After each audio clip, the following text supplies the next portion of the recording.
শরীয়তপুরের মনোহর বাজার থেকে নরসিংহপুর ফেরিঘাট পর্যন্ত সরু রাস্তা ও খানাখন্দ হওয়ায় কমেছে যানবাহন। এতে ফেরিঘাটের বিআরডব্লিউটিসি মাসে রাজস্ব হারাচ্ছে প্রায় 2 কোটি টাকা।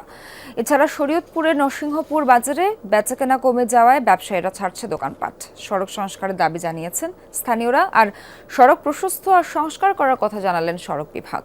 ইনসেক্ট রিপেলেন্ট মাস্টার ব্যাচ যুক্ত আরএফএল ওয়াট্রো কাপড় যত্নে রাখার নাম্বার 1 সলিউশন।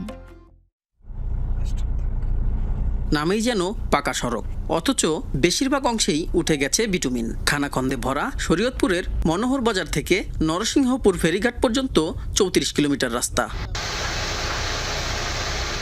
চট্টগ্রাম থেকে দক্ষিণাঞ্চলের 21 জেলায় যাতায়াতের অন্যতম শর্টকাট রুট এই সড়কটি।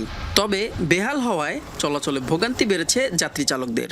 বিকল্প পথে পাড়ি দিতে অন্তত 150 কিলোমিটার অতিরিক্ত পথ চলতে হয়। এতে বেড়ে যায় খরচও। ওদিক দিয়ে গেলে আমাদের 100 কিলো রাস্তা ঘুরলে হয়, 80 কিলো 70 কিলো 80 কিলো রাস্তা ঘুরলে হয়। 3 বছর আগেও নরসিংহপুর ফেরিঘাট থেকে মাসে আয় হতো 3.5 থেকে 4 কোটি টাকা। বর্তমানে তা নেমে এসেছে অর্ধেকে। গাড়ি কম আসায় নরসিংহপুর বাজারটিতেও কমেছে বেচাকেনা। বন্ধ হয়েছে অনেক ব্যবসা প্রতিষ্ঠান।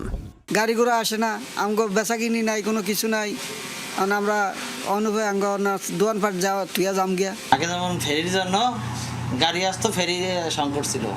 এখন আমাদের ফেরি বসে থাকে, গাড়ি থাকে না। আগে যেখানে এই শরীয়তপুর চাঁদপুর অঞ্চলে ফেরি সার্ভিস অঞ্চলে যেখানে আমাদের সরকার রাজস্ব ছিল প্রায় 36 কোটি টাকা বছরে, সেখানে বর্তমানে 12 থেকে 13 কোটি টাকা রাজস্ব পাচ্ছি এবং প্রায় 24 কোটি টাকা আমরা রাজস্ব হারাচ্ছি। দ্রুত সড়কটি প্রশস্ত ও সংস্কারের আশ্বাস দিয়েছে সংশ্লিষ্টরা।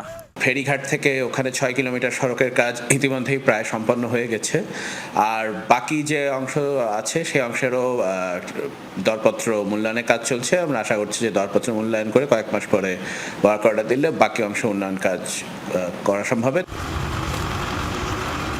আঞ্চলিক মহাসড়কটি প্রশস্ত ও সংস্কার করে ফেরিঘাট ও বাজারটি আগের মতো সচল করার দাবি স্থানীয়দের। S M Shakil, Jamuna news, Shariatpur.